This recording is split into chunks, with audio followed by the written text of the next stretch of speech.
What's up, everybody? We just did an interview with Don Verhoeven. I definitely appreciate you being over here and hanging out, Don. It was a fantastic little talk. I know that the interview is going to start in a weird spot because Highly Combustible messed things up and pressed the record button a little bit too late. I thought I had hit it, but there was a second button. So it's going to start off in a weird area. Still was a fantastic hangout session. Asked a bunch of subscribers, submitted questions. So I appreciate all of you that submitted questions. It really made for a great talk. We learned a whole bunch of things. Without further ado, on with the interview. And I started injuring myself as well. When I was going really deep, like anytime I went below 50, 55, 60, I started having lung issues. So I would really need to change the way I train and let my body adapt to that. Yeah. It would take a year for me or something like that to dedicate myself to it, because depth is very, very demanding. Like I still train in the pool and I can still whip out like a 6 minute plus breath hold, or I can still do 150 or 160 meters or something like that. That I still train, but depth requires more. And I'm not sure if I don't really have the time to give it that, but it does. So, like, it is itching in the back of my mind to kind of like, oh, let's go deep again. So I messed up something before and I wasn't recording all of that, but I got part of it. That's okay. I pressed the button now, but it's okay. We don't need to go back over it. So, Don Verhoeven, you started free diving, just to free dive, just to see how far you could go. Yeah. So yeah, in the beginning, what's the deepest so far for you? Huh? What's the deepest? I've been to 65 meters, so that's a little bit below 200 feet. Not on one breath of air. Yeah, so that's not super deep. Like the world record is twice as deep. It's still, most people would never dream of trying to get that far on one breath of air. This is true. It's deeper than your average human. For an average freediver, it's quite normal to get to that depth. So 65 meters is very achievable for most competitive freedivers, I would say. So, a beginner freediver, of course, like 10 meters or 20 meters is already plenty. But like if you train for it, like that's not inconceivable. And world records are, like I said, is like 130, 140 meters. Like they're really deep. So then, was it just, oh man, this is awesome, I love this, I want to show the world what it feels like? Or what made you pick up a camera? That's the number one question on the list. What got you into it in the first place? Like, yeah, it's weird. It's when I look back on my life, it's two constants in my life have always been I was at first I was really afraid of water as a child, but then once I kind of started swimming underwater, I got over that fear. Really loved the sensations of being underwater and swimming underwater, and like that feeling of being free of gravity, you know, kind of flying. Yeah, that's why I like scuba diving. The whole being buoyant and just kind of flying. Yes. It's flying without being high. So that's that feeling I think most people can relate to. And then the other thing I always had as a child, like some of my earliest memories are of light. Seeing light in a certain way and I'm a very visual person, so I've always picked up on like where the good light is, what the good composition is, that kind of stuff has always been in there. And then I applied for photography college when I was like 19. Okay. And I didn't get in because my photography was quite shit. So I thought that meant I wasn't a photographer.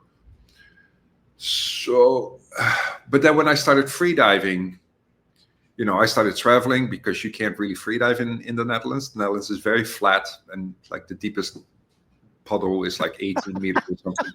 You kind of have to call it a puddle.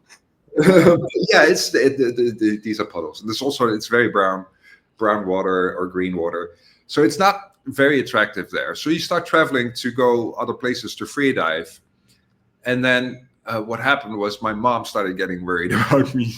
So I'd have to let her know, like, I'm okay. So I got like this was in the early 2000s, right? So I got this little Nokia. Little Nokia, there was a little camera. And that little camera got me rekindled that love of photography. And then I got a little compact camera, and that was even nicer. And then I got a good camera, which was brilliant. So it kind of, freediving and camera started out together, and then they came back together. But I was always hesitant to take a camera underwater because I thought, like for freediving, you have to look inside. You have to kind of go like, you have to relax as much as you can. You have to kind of equalize, so you have to focus very much on what's going inside. And to me, that makes your job already more difficult because you got a lot more things that you're thinking about. Some people that are freediving, they say they just clear their mind. Some people say they listen to a bell or they think of something like. Exactly. Well, some of them also, like, they just put on the nose clip. They don't even wear mask or goggles because they don't open their eyes anyway. Like, they just close their eyes and just drop down. That would be more terrifying to me. I need to be able to see where I'm going and what's going on around me. Yeah, some people find that terrifying. That's how I dived as well. Like, I just put on a nose clip so that my nose was shut so you can equalize. Close my eyes and just drop. Because it's all about the sensations, what you feel. Like, scuba diving is very much about looking and about seeing stuff. And freediving is very much about going inside and seeing what's going on inside. It's almost like a meditation. It really is. Like when you watch people, they're not there anymore. They're somewhere else entirely. Yeah. That's very much the thing. So I was always hesitant to combine those two passions. You never know if passions combine. You know, it's like you might like licorice or you might like mayonnaise, but you know, that might not combine. But as soon as I tried to, with a good camera, take a photo underwater, and everything lined up, and I pressed that shutter, like the camera clicked, and that click reverberated all through my spine, all the way down into my very essence of being. Like, as soon as I took my first photo with a proper camera underwater, I instantly knew, like, this is it. You know, this is it for me. That's like, I know what I want to be when I grow up. That's at that point, I was gonna say, how old were you then? I was 36. So that's okay. I still don't know what I want to do when I grow up. Yeah, you should become an underwater photographer while freediving. I've thought about it, man. I've thought about it because I really I love being underwater. Is really a different world for me. Like, it's like going to outer space. It's the same kind of thing in my mind. We don't know what's out there. We really don't know what's out there. It's kind of terrifying. You got to have a healthy respect for the ocean and all of the critters in the ocean. And like, there's some that I think deserve a lot of really, I wish I could go underwater and photograph nudibranchs, the little tiny slugs. They're gorgeous. Some of them look just absolutely otherworldly. And to be able to show that to somebody that's never going to see it because you're never going to strap on a like, that's always been cool in my mind. But at the same time, I'm like, I got all this stuff to focus on just to stay alive while I'm underwater. Yeah, it's a steep learning curve, I think. Like, for most people, especially when you begin with it, either scuba or freediving, there's always already so much going on. You know, there's the water pressure, and then you gotta equalize your ears, and there's all these weird currents and sensations, and like, it's a lot. So then to also check times and worry about getting the bends on the way back up and safety stops and so it's a lot.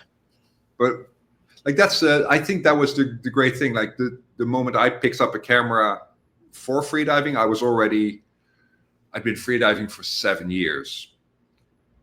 You know, so at that point I was very used to being a freediver. I transitioned into being a safety diver, so I could. That's one of the questions on the list, actually. Why you said safety diver? Let me find that question. It says you were safety diver 2 times. Is that what it says? 2 years in a row? I was safety diver for a couple of years, but I was voted safety of the year twice, 2010 and 2011, I think. That was a question from Suzette. In 2010 and 2011, you were voted safety diver of the year. What does that specifically mean? That means that my shit don't stink. And no. So it was it's not an official title, and it was probably bullshit. It's kind of like, you know, best picture winner.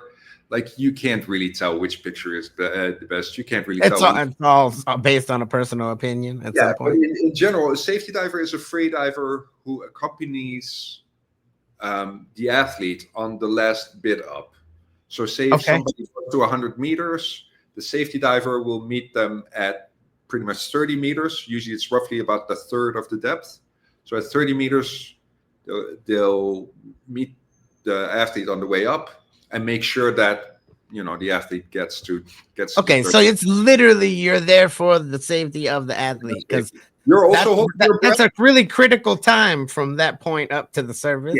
Yeah, like 95% of blackouts are at the surface, and then there's 5% of blackouts are between 10 and 0.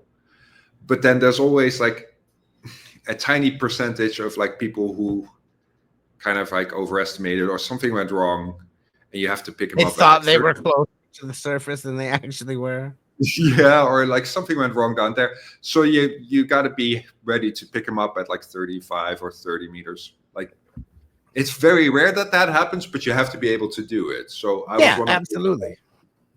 was one of those guys who was dedicated to that, and like meet people quite deep and then swim up with them. And for some reason, like the organizers at that time of the organizing body of freediving thought it would be an interesting idea to see like who people thought was the best safety diver. So they had like this, it's not really a competition, but this pageant, I guess, who people wanted to vote for as the best safety diver. It was kind of to also bring into, it's a very important aspect of our sport, and they wanted to shine a light on that. So for a couple of years, they had like, best safety diver. These days, it's much more of like, it's not about an individual. It's more like the team, the safety team has to be really strong. It's usually 5, 6 people. They work together with the medics and everything. So it has been much more of a team effort these days. But back then in 2010, 2011, it was more, they wanted to highlight the individuals. So like I don't really go like, hey, remember me? Hey, I was the safety diver. 2010. No, it's nonsense. Like, but I loved being a safety diver, and it made me. It's a different way of free diving because you don't go as deep, but you do a lot of diving. And for me as a photographer, it's a similar thing. Like, I follow all the divers, so I don't do one deep dive, but I do lots of 20-meter dives. You know, so safety diving kind of prepared me for being a photographer in that way, for the physical part of it. Fantastic. And plus it gives you a purpose. I would feel like I had a purpose then. Okay, this is my job. I'm here to make sure that this person doesn't drown from this point to this point. Yeah, it's a very nice purpose, because freediving is such a community sport anyway, right? It's, yes, on one way it's an individual sport because you're down there by yourself, but in another way, there's no way that you can do that sport without safety divers and without a community to watch over you. You know, you just wouldn't, because you wouldn't be as relaxed, you wouldn't be, and plus you would die at a certain point. If you dive solo, like, that's it. It seems like a tight-knit community of people. Most of the times that I'm watching freedive, it doesn't matter if like someone's trying to beat your record. If they do, I see them cheer each other on. I see them. It's not really like a cutthroat sport. Or nobody hopes that somebody else is gonna die. Like, you just get out there and do your best. See how deep we can. Pressure cooker, and we know that we're all dependent on each other, and it also happens like you trust each other almost literally with your life. So that means that you bond really quickly, you know, and you have the same kind of passion and the same sort of screw loose, that same kind of madness of like, not many people want to hold their breath and go as deep as they possibly can. That takes a certain kind of person. And so like once you're in that community, you kind of recognize that madness in other people. You kind of go, oh, hey, we're similarly crazy. So,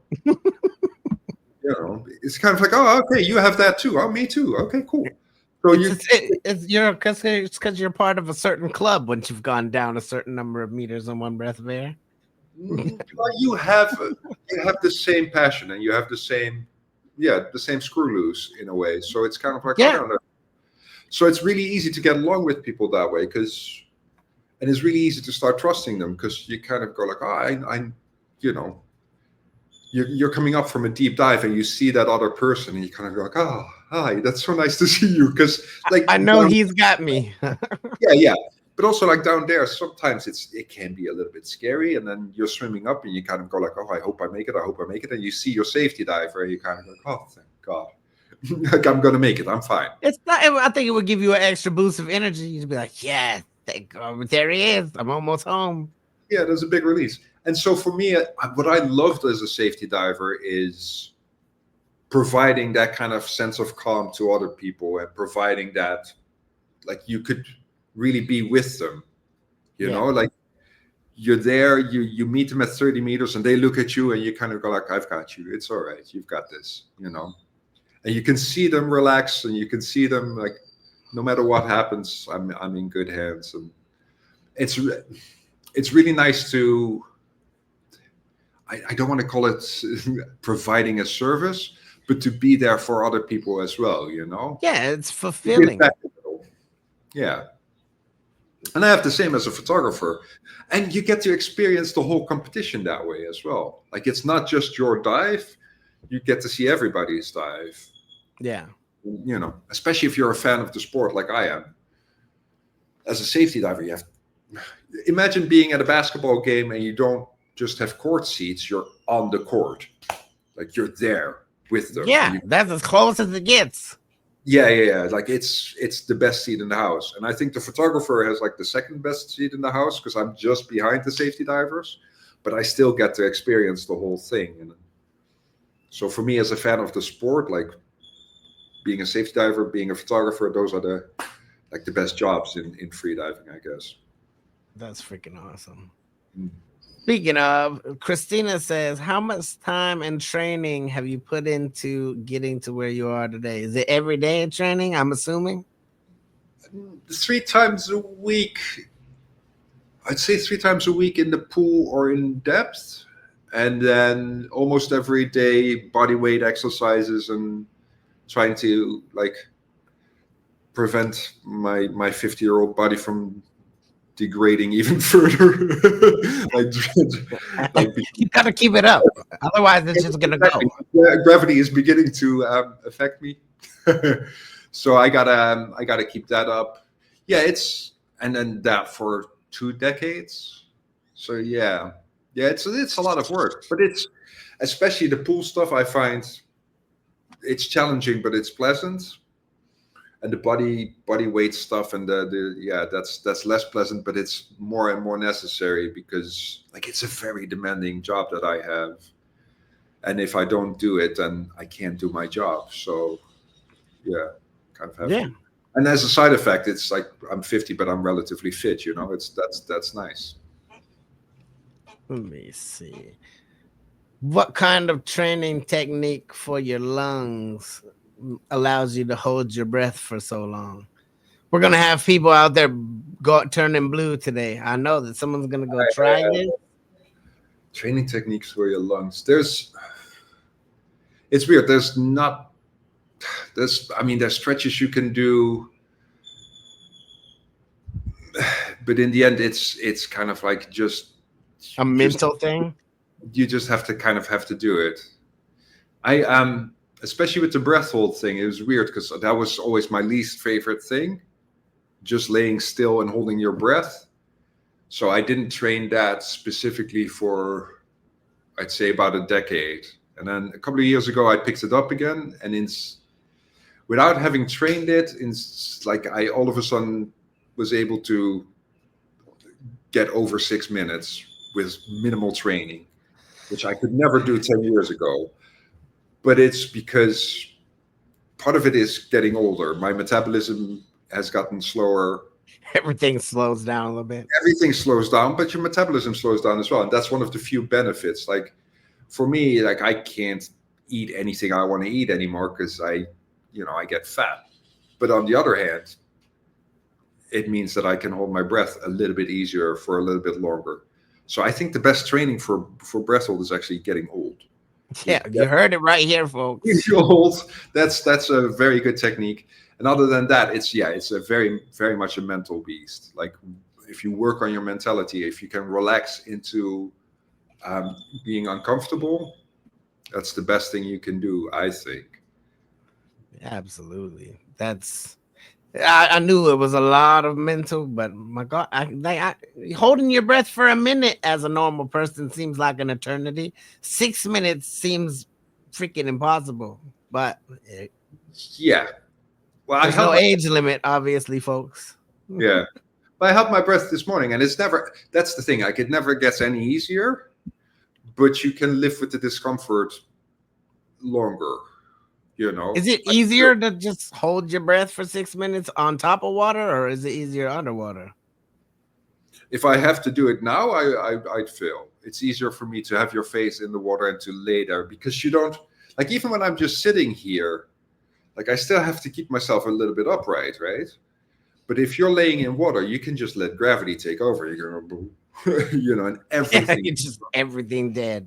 Everything relaxed. Like you have to think about it in terms of oxygen. Like every tension you have or every muscle you have to activate or engage is something that requires oxygen.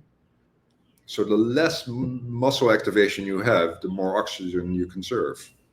Yeah, I think that's right. Not something that I would have thought about otherwise, but it makes sense to me. Thoughts as well. Like your brain consumes something like 20% of your oxygen. It's like, so trying not to have thoughts, that's kind of impossible, but it's an interesting challenge to try. That's the interesting thing about breath hold, is to try to not do something.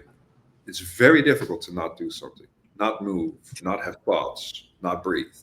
It's hard to even lay in a bed and be complete as free as you can be underwater. Yeah. So but trying not to do something.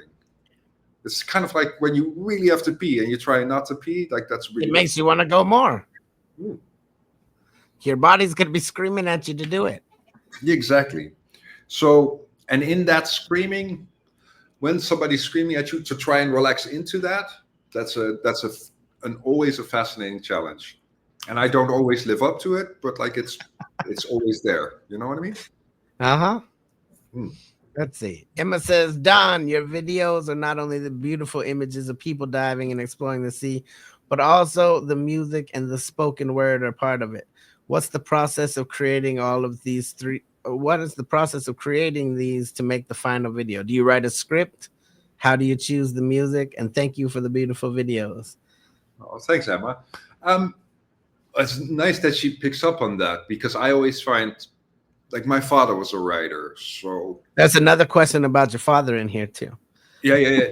So he, but he like was a prize-winning writer. Like he was not just any writer. Like he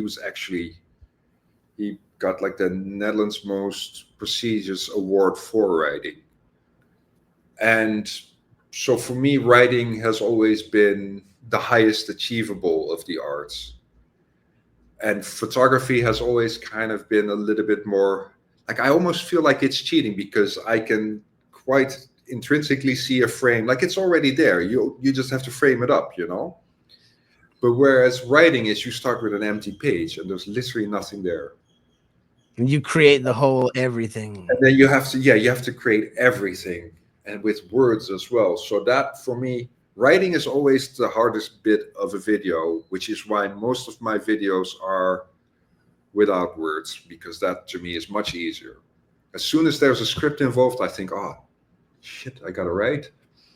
So I tend to do that last. I tend to have the idea visually, shoot it, and then kind of go like, does this actually need words? Like, I try to, if it doesn't need words, I don't want to put in words, because then I have to write. Yeah, but the ones that do have words in them, they're powerful words. They're But that's the bit that I find the most difficult. So it tends to be video first, song second, and sometimes I work with composers, which is really nice because then you hand them the video and you kind of go like, here's the thing, see what you can make up. And then the song comes in. Sometimes I find a song online that I really like, and I go like, oh, okay, that's brilliant, that fits. And then you edit the video to the music, and then if I have to, then I write words and either do the voiceover myself or have the main character in the video do the voiceover. And sometimes I also work with like the protagonist or the main character to have it in their voice. So I give them a script and I kind of go, what do you want to change? Is this, how would you say this? How would you say that? So they have input on that as well. So you kind of collaborate. It's a very collaborative art anyway, right? So yeah, we collaborate on the script as well. But usually the words are the last to come, and that's usually the hardest birth of a video is words. Suzette, while we're on the topic, Suzette says, you also translate your father's Dutch philosopher Cornelis Verhoeven, his work into English. Have you ever used any of his work in any of your videos? Yeah, all the time. I'm shooting a video, but that's been an ongoing process because he's got this essay called Pausing by Water, and it really lends itself to like beautiful slow-mo images of water because it's about water as an element and how that makes us pause and think and kind of become empty. You know, sometimes you can just sit by water and just sit there and stare and not really have thoughts or not really have. So the essay is about that. So that's one of the projects that I'm working on, but like he's often the inspiration behind ideas. He's often in the back of my mind when I'm making videos of like, he said, style is a voluntary restriction of available means. So whenever I feel like instead of throwing everything on that and editing the shit out of something, restrict yourself, take a step back. How like the less is more kind of thing. Yeah, less is more. Yeah. So how much less can I do for this to still work? You know, so he's kind of fundamentally a part of how I work. Of almost every video then. Yeah, pretty much. Yeah. And then sometimes he's literally the inspiration and sometimes he's in the background. And I still want to do, like videos of his work accompanied by my images. So yeah. I like that you already have some things in your mind that you're working on. That means that it's going to be great. Oh, thanks, man. Well, it's gonna, like philosophy is a little bit of a scary subject for most people. They just find it, you know, they find it a little bit discombobulating, and therefore, like, if you combine philosophy and breath hold diving, I'm going to turn off. People are gonna die. Well, I'm not going to like it for sure, but I don't care because, like, it's one of those things where I kind of go like, I make the videos I want to make. Like, I never aim for a viral hit or something, but every once in a while, like, you do get one. Like, every once in a while, you get a success, and that's always nice. But that's not what I aim for. Walking through underwater gardens and having underwater picnics. Exactly. Yeah. Those are hits, let me tell you. Yeah. Oh, thanks, man. Well, you helped with that one. Man, that was one of the most gorgeous underwater things I've ever seen, legitimately. And I've been on a few dives myself. I think 50 on my belt, but that's just not something you see every day. It's like it defies everything that I think about. First, it makes you even question whether or not you're really underwater. Like it does something. Your videos do something to people's brains. That's why people like it so much. That's nice to hear, Paul. Thanks. Christina says, do you have a favorite dive site that you love? Yes, I'm about to go there. It's called Cenote Maravilla. It's here in Mexico, and it's this tiny hole in the ground. I think it's less than 10 meters in diameter. It's surrounded by jungle. So you kind of walk down there. There's a beautiful, almost perfect circle there. And then as soon as you go down, it opens up into this massive cavern underwater. And at 30 meters, there's a cloud, which is weird underwater, but it's a sort of like where saltwater and freshwater mix. You get this like super layer. So it looks like a cloud underwater. And it's like if the sun hits it, there's a big beam that goes down into the cloud. It's just magic, just gorgeous. So yeah, I think that's my favorite spot in the world, and I'll see her in 9 days, and I'm already nervous about it, and I'm already looking forward to it. It makes me nervous hearing about it. We're gonna jump into a small hole in the middle of the jungle. Yes, there's that. There's big ass spiders around there as well. I saw a tarantula there once, and I was like, please don't go in the water. But yeah, no. that would freak me out. But it's one of the most challenging sites that I can dive at, because like the real beauty is at that layer of like where the cloud begins, and then it's all natural, and it sounds amazing. Yeah, we're gonna have to get some pictures of this hole from you. It sounds gorgeous. Yeah, I've done a few videos in there, but I feel like I've never done it justice because it's so gorgeous. But there's some places that I've been that really made me question, because I think, oh, I got all these great pictures, and then when I look at the pictures later, I'm like, that's not what I saw. It just isn't showing it the right way. Yeah, well, but some places are also like they're so gorgeous that there's no way you can really capture it. There's some places you just got to see it for yourself. Exactly. Yeah. So as I already know, as an experience, I'm gonna love it. If I'm gonna shoot like a very good video there, I don't know, but I'm gonna love the experience of shooting the video. Absolutely. Let me see. Wout says, the obvious question that I must ask is about the danger of free diving. Has there ever been a moment where it went wrong with free diving, where you thought, I'm not going to make it? And if so, what does this experience have done? What has it done to further your thinking in life? Right. So I was quite lucky to be a safety diver for a couple of years and have seen, is it lucky to have seen many accidents? But I've seen quite a few things. What can happen? I've seen what can happen. And so I know that I'm definitely not immune to that, So one of the biggest dangers, I think, in freediving is to not recognize dangers in freediving. It's a bit meta, but like so you really have to know yourself. You really have to know your environment, because there can be environmental dangers there. Like there can be dangerous animals. There can be, if you go into a wreck, there can be dangerous spots and dangerous sharp objects and that kind of stuff. If you go into a cave, you have to know where the exits are. You have to know that kind of stuff. So that's the biggest danger. And then, yes, of course, there's been moments where like I got hit by something underwater at 20 meters. That's a very scary moment, because that moment of impact, you don't know how serious it is. You just know like something hits you in the head. You don't know what it was. You don't know.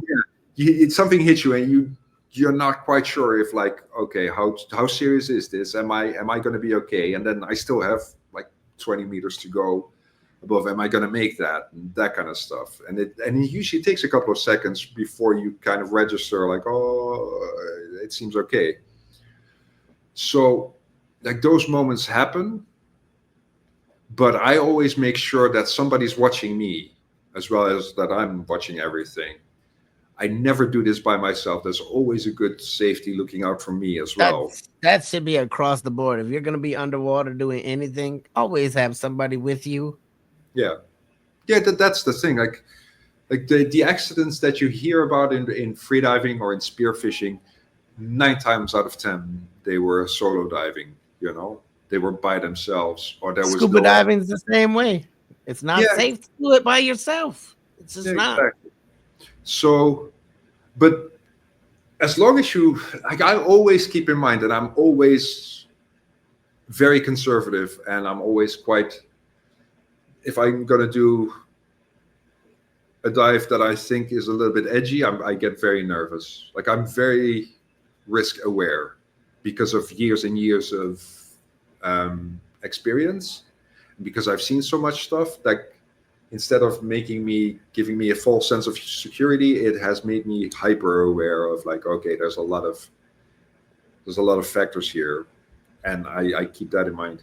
And like my main buddy, or my main safety diver in most cases, is my wife, who's an extremely good safety diver, and she's also very risk aware as well. So between the two of us, we tend to mitigate most risks, I think. But I like, think it's always good to have someone to balance you out. Hey, I think that sounds like a good idea. Wait a minute, there's some things that maybe you should think about before we continue. yeah, well, because I always kind of, like, part of me always goes like, let's just do it, and then she kind of goes like, she has to pump the brakes a little bit and go like, nah, we don't know what's on the other end of that cave, or we don't know, like, so she mitigates that, and I'm and the older I'm getting, the more risk aware and risk averse I'm getting as well. So yeah, but there are dangers, sure. Yeah, but there's dangers with anything that's worth doing. I think there's always some kind of risk involved somewhere. It may not be a physical risk, but there's always some sort of something going on. And especially when it comes to the water, there's a lot of factors that you got, especially if you're diving in the ocean.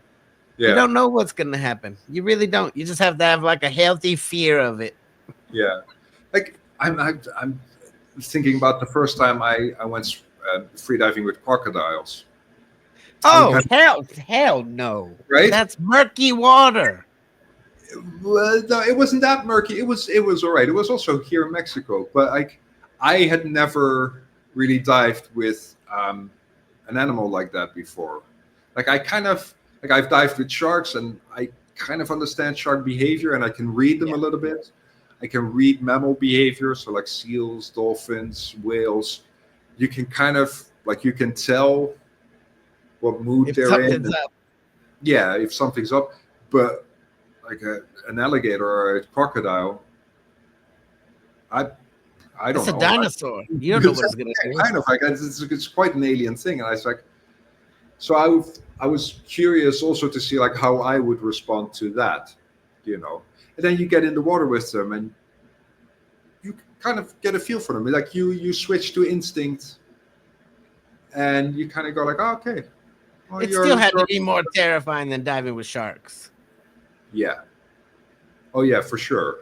I don't think I could ever become fully comfortable around a crocodile. Yeah, their teeth are on the outside. That's with a shark, you can still only see their teeth when they open their mouth. But the crocodile, they're right there, and there's quite a few of them. But yeah, that was surprising. That was interesting, because there was like a young teenage male who kind of like tried to test my boundaries. And usually, if a shark approached me like that, I'll stand my ground. Yeah. But with this dude, I was kind of going, oh, no, I'll back up.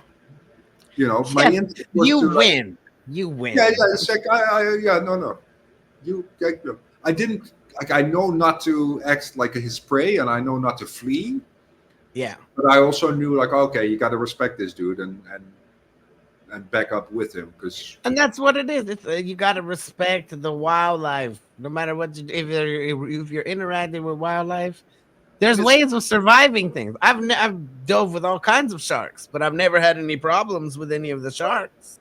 No, sharks I are was fine. terrified the first dive because I seen the sharks swim by the boat, and they were like, "All right, we're gonna see some sharks." I was like, "Shit, I'm not ready to jump in the water where I know that I just saw a shark." But once you get in, you realize it's not Jaws. They don't want to eat you. Like, did you hear the theme tune in the back of your head as well? I did when I was getting in the water. I did, and then when I got in the water, there was no sharks, and I was like, "What the hell? They were here. I saw them." And about halfway through, my instructor said, "Hey, behind you, there's a shark," and I was like, "Don't do that." Yeah. The first time I saw sharks, I was so surprised because I saw him. It was only a small one, and I was like, "Oh, a shark!" And for some reason, I was a bit stupid. I just swam directly towards it, Oh my and I god! think like the shark was afraid of me. And he was like, "Oh fuck!" and swam off. It's like, "Oh yeah, I'm the scary one." Like to him, like he was a 1.5-meter shark, and with fins on, I'm close to 3 meters. So he's a Yep, I'm out of that's here. swimming right at me. So he was out of there. It's like, oh, they're afraid of. Yeah, of course, I'm the scary one. They've just been so overly horrified by everything. Once you get in the water with them, it's really like it's majestic as hell to swim next to some ocean creatures, to look them in the eye and just be like, "Cool, I'm here. You're not trying to eat me."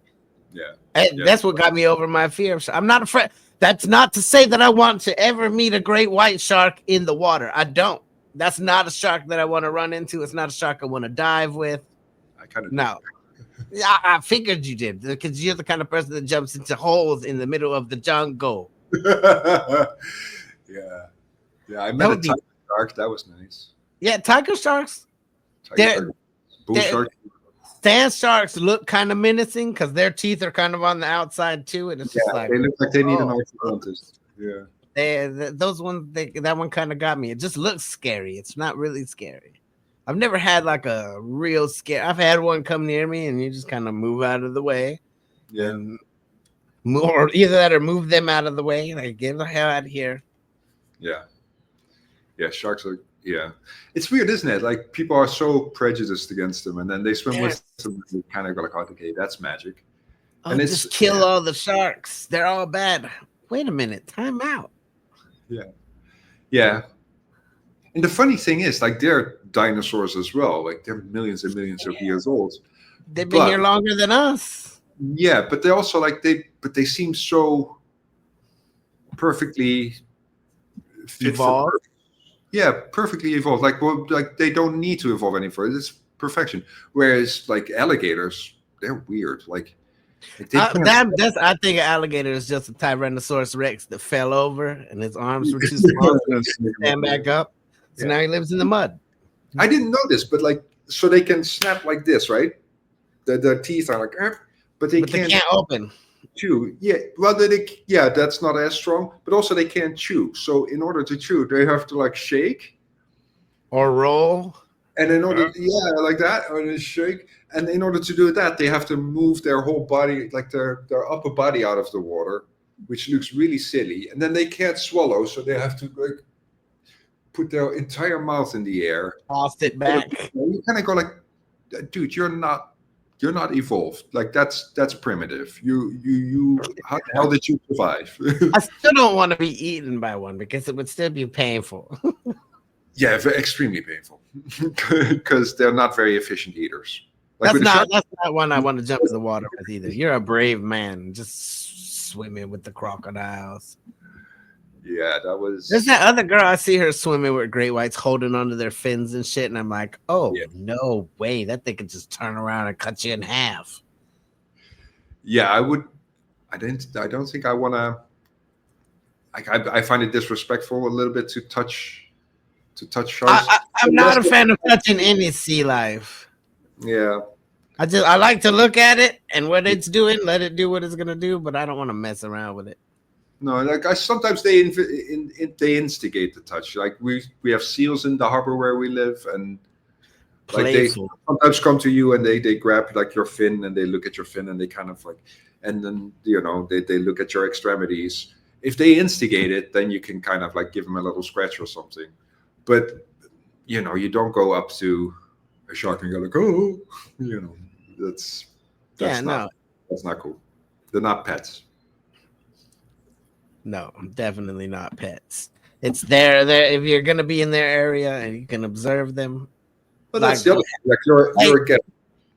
Being next to a whale shark, it's something special. You don't need to touch it. Just being next to it, you feel small as hell. Yeah, exactly. Yeah. Let's see. Ashton says,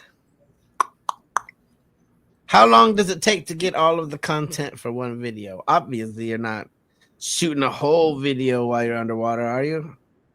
Yeah, well, not in one take. Usually not in one take. Sometimes I do the one take thing, but that tends to be very hard. So it kind of depends. Most of my videos, I'm quite efficient. Like I have a script in my head, or I Uh-huh. kind of know which shots I'm gonna need. So I usually go like 1, 2, 3, and get them done. So just the shooting of them, I try to be done within an hour, something Okay. like that. And then an hour usually results in about 12 to 15 shots, which results in 3 minutes, maybe 4 minutes of video, something like that. Yeah. Relatively efficient. Sometimes, if you're lucky, you can do things twice or shoot different angles, and yeah, then you have sometimes you have a couple of days to shoot a video, and that's really nice. But that's a very rare luxury in my case, because usually it's like I'm there to cover a competition. The athletes are there to do the competition. So Yeah. if we have some time, we shoot something quickly. But it tends to be a side project. You know, it's rarely the main project for either the athlete or for me. So Yeah. Absolutely. yeah, You got your main thing that you do, and then you got your other thing over here that you do on your own time. yeah, exactly. So it's um, I'd love to spend more time doing that, but that's not what pays the bills. You know, like Oh yeah, I gotta absolutely. I gotta sell my photographs and that kind of stuff. So and then Ask and also ask which editing programs are you using for your videos? I use Premiere Pro and yeah, I'm not happy with it. It sucks, man. I feel in photography I use Lightroom and I feel like I've mastered that. I think up to a point. Like my editing in photography is quite good. In videography, like because you know when you go diving, everything is blue and everything is kind of so. And I try to represent. I want it to be blue, but I also want people to look like people. Yeah. You know, not have that blue kind of sickly look. So I want to get skin colors back, and that's much more difficult to do in Premiere than it is in Lightroom. And so I tend to color correct in Lightroom and then put the video together in Premiere. But yeah, I'm sorry. I don't really like working in. Maybe I'm not that good a video editor. I've noticed that in the last like 10 years. I've never gotten into Premiere. There's something about it that I just don't. It's not as user friendly as some other things that I've used. It's true, right? So everybody keeps saying like I should switch to DaVinci I've for content. heard good things about DaVinci, but I've never tried it personally. You're on what's it? The Apple program. What's it called? How do you edit? Or do you have a I person edit for I you? don't normally have the edit, and if I do, I just do it quick in some. I use a open source video editor. Yeah. You're a lucky man. I love working with editors because like it's such a specialized thing. You know, especially in video, like it's such a different way to tell a story that I actually prefer to just shoot and give an editor my stuff. And but usually I'm a one-man show and like I direct and I edit and I write the scripts, which is Yeah, also difficult. I like it, like all that, but like I can tell that my editing is not my strongest point in video. It's a very strong point in photos, but like in video, I find that very tricky. yeah, absolutely. Let's see, Rulov. While we're on the topic of programs and things, Rulov says, "Can you talk more about the kind of equipment that you use? Camera, lenses, lights, filters? Sure. Because there are going to be some photographers out there that are intrigued with underwater photography that haven't tried it yet. I'm sure." Yeah. Um, I work now with a Canon R5. I switched to that because I wanted to have something that shoots both high quality video and high quality stills because I'm a hybrid kind of shooter. that's an interesting camera because it has many overheating issues. Like it Oh produces wow. a nice image, but like you have to be, you have to shoot relatively economical because otherwise it will overheat. So that's even in the water. That's kind of a tricky one to deal with. And then lenses. Obviously, underwater, I quite like wide angle. So I've got a really good 15 to 35 RF lens. That's lovely. I've got an 11 to 24, which is super wide, which is nice to get to work with every once in a while, but it's not as fast. I've got a 20 millimeter f1.4, which I love because it's quite artistic. I used to shoot a lot with the 14. So like there's a variety, but mostly wide angle lenses. Because I think in freediving especially, it's hard to go macro and go really close and like get the Yeah. little nudibranchs that you love. Because also you need different lights and everything, and that's much more of a scuba thing. I always feel. I'm also naturally kind of less interested in it. Like I'm more freediver in environments, so you get like a nice, beautiful body with a beautiful big Yeah. background. That lends Beams of light. Lots of beams of light. lots of beams of light. So that lends itself to wide angle quite a bit. So yeah, I have a good camera that can do both stills and video quite well, and then wide angle lenses. And then every once in a while, I mess up my workflow by doing a different lens and challenging myself. What's to say is that get annoying having to come back up and go, shit, I gotta change my lens. Change my lens. But it is also nice because otherwise you go into autopilot quite quickly, you know? Like, and then you never challenge yourself and you just become this still imitation of yourself. So it's kind of like every once in a while I like challenging myself with a difficult lens or with difficult settings, and it's quite fun. Absolutely. Let's see. Oh yeah, tell me the story behind your first underwater shoot. Was it a success or a beautiful disaster? But it kind of depends. So I started. What did I start with? There were these tiny little waterproof compacts that came out in like 2009, 2008. These Panasonics, and they were compact cameras with a shit sensor, with a shit lens. You know, they're not quite fun to like. They were not fun to play with. The video was very shaky. I wasn't very talented at the video stuff either, so it's kind of like. So the first ventures into underwater photography were a mess, and not good. The first time I actually had a professional camera on the water with like a DSLR with a good lens and a good housing. That was that moment that everything, like I lined up the shots, I pressed the shutter button, the camera went click, and everything went click inside of me, like just my whole world clicked. This is it. This is the one.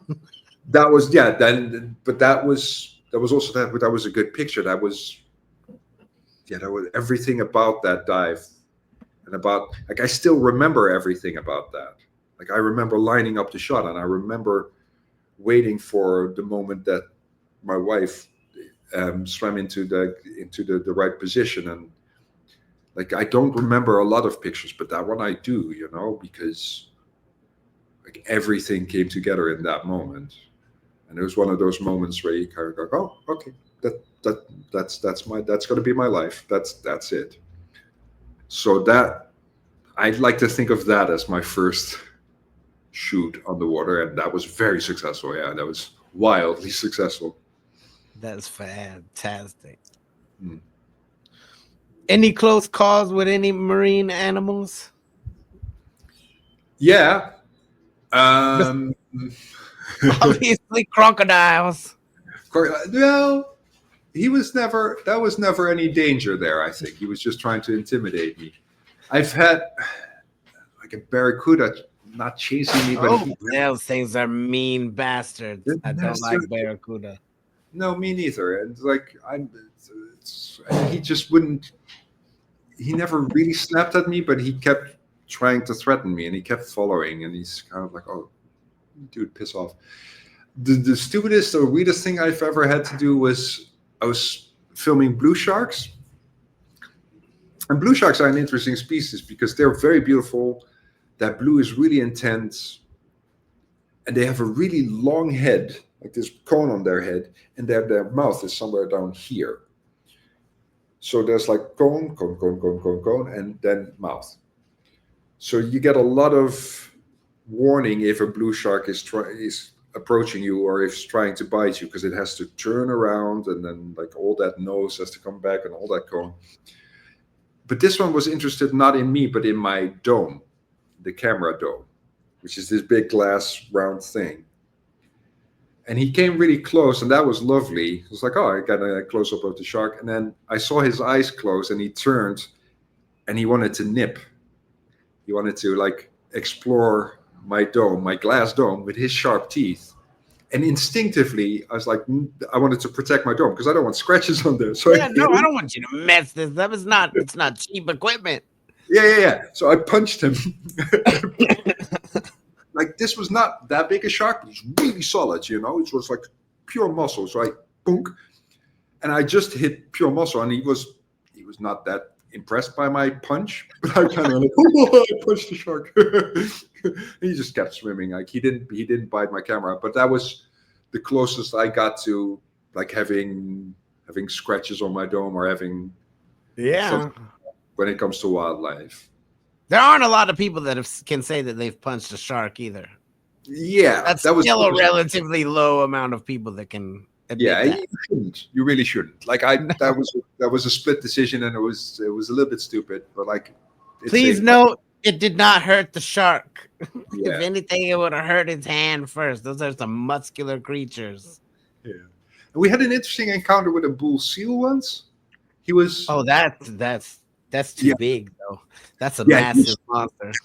Because I never thought about it this way. Because usually, like when there are seals about, the ones that are interested in you are the puppies, are the younger ones, and they're very playful and they're very beautiful and they're very lovely, and you know they're the size of like a big golden retriever or something like that. But a biologist once explained to me, if you have the skull of a bull seal, like a big gray seal, and the skull of what was it again? Bull seal, and the skull of a bear, it's almost the same. But this is the type of it's like swimming with an aquatic bear. That is a great way to describe it. Now, seals are inherently a lot more gentle than bears are. Bears are notoriously unpredictable. Seals are, and this bull seal was also like, he must have been like a 350 kilogram, like say 800-pound male, like big boy. But he was probably the head of his harem. Mm-hmm. The girls around were his girls, and he was not trying to protect them, but he was trying to show us that, you know, we were in his territory. And he was, especially with the ladies in our group, he was a little bit like getting a little bit too close and exploring with his teeth, like not just their fins, but also like their bumps. And so I kind of thought, like, I have to protect the girls a little bit. So I positioned myself in between them and him. But I realized if he wants to do something with me, there's nothing. There's nothing that I'm going to be able to do. Like I'm like a little toy to him. So there was never any aggression, but there was one of those moments. No, and it was also like if a seal is mad at you, they'll bark at you underwater and they make bubbles and they'll tell you off. There was none of that, but it was enough where we kind of go like, okay, we back off respectfully further and further, and we get back on the boat. We kind of like, we understand that we have entered your area. We get you. Yeah, and also like it could have potentially led to, like, it's best to avoid danger, you know? Yeah, absolutely. So when you're asking me about like, have you ever been in dangerous situations? I've been in borderline dangerous situations where I kind of went like, you know what? Time to get out of the water. Best to get out of the water. So yeah. Yeah. That's like I see these underwater photographers with the leopard seals. I don't want to ever be that close to a leopard seal underwater ever. I don't care if it's trying to be playful. Those things, all it takes is one snap of the teeth. Fuck, they're powerful, aren't they? Boy, they look so terrifying. So gorgeous. Yeah, a friend of mine swam with them, and yeah, yeah, impressive, very impressive. Is there a dream location still on your underwater bucket list? Yeah, of course, tons of them, tons and There's tons. tons of places that you still have to go. Yeah, leopard seals for sure. Oh my god. Yeah, yeah, for Great sure. white sharks. Yeah, I've done ice diving a little bit. I'd love to do more. I seen you Uh, diving under a glacier in your shorts. did I? No, I in shorts. I've been in RC, but like I've never been under ice in shorts. That would have been. Oh, I try it probably. I'd probably try it. But yeah, more ice, more Okinawa seems interesting, Oh, that would be a good one. right? Yeah, there's a couple of deep pools that I'd love to explore still. Have you done any of the blue holes over on Andros Island in the Bahamas? Andros Island? No, Yeah, never, Andros. never heard of it. That's one of the less inhabited islands. When I went the first time I went to the that's where I learned to scuba dive. That's where I first was like, oh, let me go do this thing because I snorkeled and I was like, oh, this is magical. I gotta Yeah. try scuba diving. And nothing tried to eat me the whole week. It wasn't until the very last dive that we went that I actually even saw a shark. But we did like wreck dives and things like that. But there's a little resort over there called Small Hope Bay Resort, and it's like an all-inclusive resort. But they've got two blue holes over there, like Jacques Cousteau's blue hole, and there's a couple of them over there that we were swimming in and jumping off the cliff into. But I was like, that's damn deep. I don't even think I would want to go down there. But they apparently go down and then open up and then go down more. All right. So a bit like Dean's Blue Hole. Yeah, kind of like Dean's, Right. but just less inhabited on that side of the Bahamas. I didn't want to go to let me go to Casino Central or Tourism. No, I like getting out away from people if I'm on vacation. Yeah, exactly. Yeah, yeah. The casino bits of the Bahamas is a little bit. Ugh. Yeah, No, yeah. I'm not a fan. I'm not gonna go there to go gamble or go to Vegas. yeah, exactly. Let's Oh. see. What are you hoping people feel or learn when they see your underwater images or videos? Ooh. So there's a thing in art called the intentional fallacy, where it is it is a mistake to try and think of somebody's it's a mistake to try and think of somebody's intention.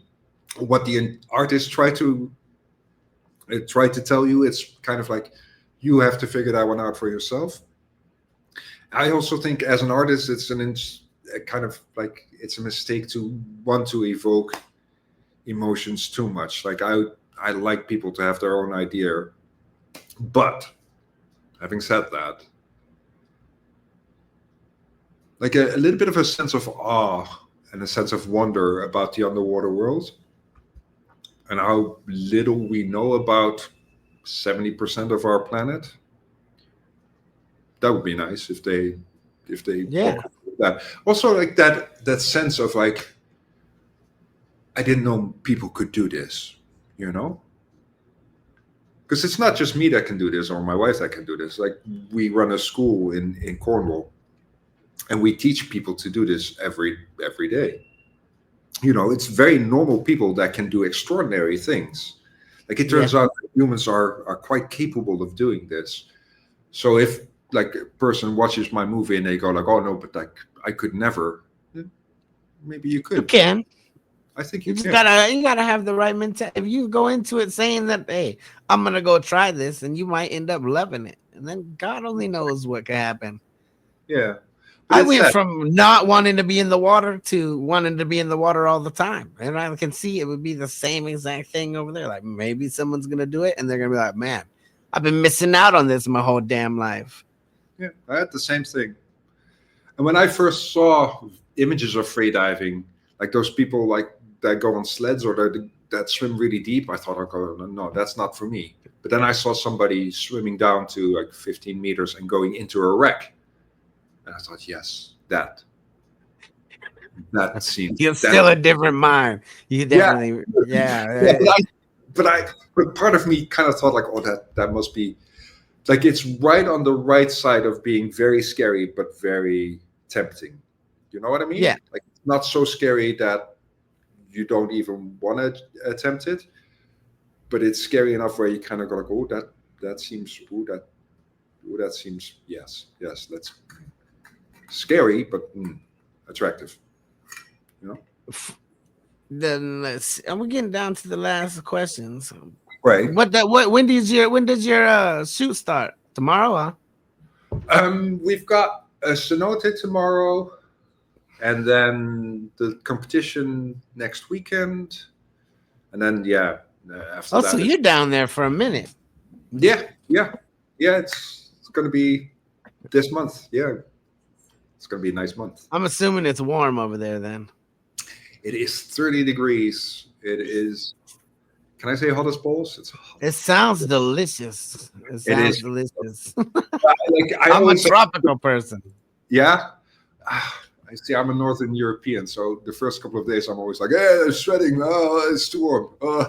And after about a week, you'll get acclimatized. You'll be all right. Yeah, I'll get in the swing of things.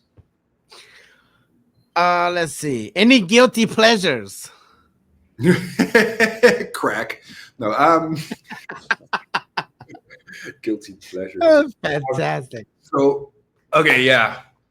The older I'm getting, the less easy it is for me to digest sugar. But I love sweets. Oh my god. That's always like, that's my crack. And especially if I visit Holland, because Holland has like the sweets of my childhood. Like, they have these cinnamon sticks that are unbelievably good. But I can't really eat sweets anymore because like they mess with my equalization. Oh man. You know, But yeah, guilty pleasures. Like, every once in a while, I cave in and buy a bag of sweets and then regret it. Buy a bag of sweet, and then he regrets it. Yeah. That's how boring I am. I can't. Sweets is my guilty pleasure. So boring. Yeah. You're down in Mexico getting ready to go diving at 50 years old. Yeah, but for some people, like their guilty pleasure is like to shoot heroin in their eyeballs. Yeah, that's a little bit too extreme. That's between the toes, so nobody can see it. Yeah. Yeah. That's one of those things that I don't understand, how people do that. No, me either, and not a chance in hell. I like a little herb every now and then, but aside from that, I don't need anything harder. Life is good. Exactly. Just learn to enjoy yourself. Yeah. So yeah, guilty pleasures. That's interesting. Are you a coffee guy or a tea guy? Definitely a coffee guy. Thank God. Right? I can't do the tea thing. I get it, but I don't get it. I've never had a tea that actually tasted good. And it's also like, the older I'm getting, the more I appreciate good coffee. Like, I can't do instant anymore. I'm sorry. I know it's potential to help, but that shit sucks. I can't. I grind. I brought a coffee grinder. I brought coffee beans. I brought your own grinder with you on vacation. Yeah. I'm sorry, but like that's because it's so much better. It's fresh coffee, so much better. And then, like, it's one of those things that you can, like, it's 2 moments in the day where you can really enjoy something really good. You know, is that my guilty pleasure? I guess then. Ooh, really coffee. It could be. Yes, so. Is that a guilty pleasure? No. Let's see. I don't feel guilty at all. Yeah, I don't feel guilty. I love good coffee. Not that Starbucks shit either. Oh fuck no, that's over roasted and dark. I can't do it. I don't understand how people go and buy that. Yeah, medium or a light roast, good beans. Yeah, maybe like a Rwandan bean. Like a nice Hawaiian or a nice Colombian. Oh, Now you're gonna make me crave some damn coffee. I'm about to. Jesus. Yeah. Let's see if we're winding it down here. Boop boop boop. There was a. Is there any? What are some misconceptions people might have about underwater photography? Any myths that you can bust for us? Yeah. So what I always find interesting is, and I might make a video about this as well, because the amount of editing you have to do on an underwater picture, like you would never do that on a normal picture. So my idea of what I'm gonna do is I'm gonna take a normal picture on land and an underwater picture, edit the underwater picture so that it looks like a person and not like a Smurf, and then paste those edits onto the normal on land picture and show people like what a hellscape that makes. Then all of a sudden, like how extreme. Unless you've been underwater, you don't really understand it. Like well, really underwater. Also, like most people don't understand. Like they take a picture underwater and then they come out and they go like, "Why doesn't it look good?" And you kind of go like, "You have to edit." Yeah, there's this photo. The light, the colors, the everything's got to get edited. It's not a simple task either. Yeah, no, it could be a pain in the ass. Yeah, you have to kind of understand the advanced color science. You know, like it's that's the weird thing about being an underwater photographer, freediver. Like a photographer already has this weird balance of like being artistic on the one hand and technical on the other hand, because editing is quite a technical process. The camera is quite a technical process. There's all of that. But then if you add freediving to it, you're a bit artistic, you're a bit technical, but you're also a bit of an athlete. And those three things don't always combine well within a brain. You know, it takes a special kind of brain to be able to combine those things. Yeah, like absolutely. I wasn't an especially good freediver. I'm not an especially good technical photographer. I'm not an especially good artist. But because I got all three to a decent level, that makes me stand out a little bit, you know? Yeah. Because like it's a bit of a more rare combination to have. There's definitely a huge difference between on land photographers and in the water photographers. There's nothing to be. And then as a freediver as well, because like an scuba photographer, they have to have. There's a lot of technical knowledge that they need to have, but they don't necessarily have to be athletes. You know what I mean? Yeah, no, anybody can do it. Yeah, you can be fairly out of shape and still do that. But, you know, you can't be out of shape and try and take a photo at 30 meters deep on breath hold. Like that's hell no. You might get there long enough until you got to go right back up.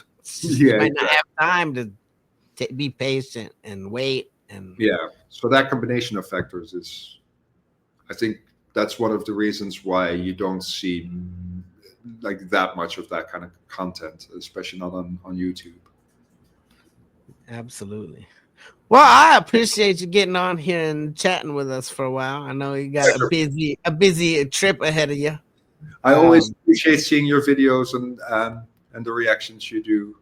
It's lovely to see them. Man, it's an honor. It really is. There's just something magical about what you do, and I hope you never stop. Even at 50, still out there creating magical things. You never get too old, folks. Chase your dreams. So yeah. Like another 25, 30 years at least.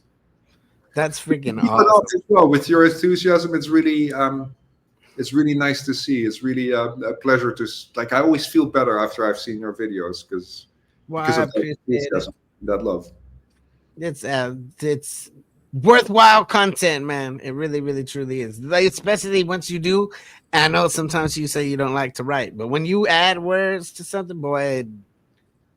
There's been some that have been absolutely mind-blowing that have shared around with a whole bunch of people who just maybe needed to hear the message too. So it works on multiple levels, and I'm glad that we got to sit down with you. Let's get back together again sometime in the future. Let's do it.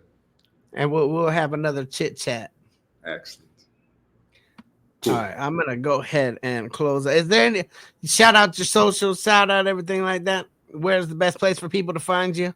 YouTube, it's Daan Verhoeven, DaanVerhoeven.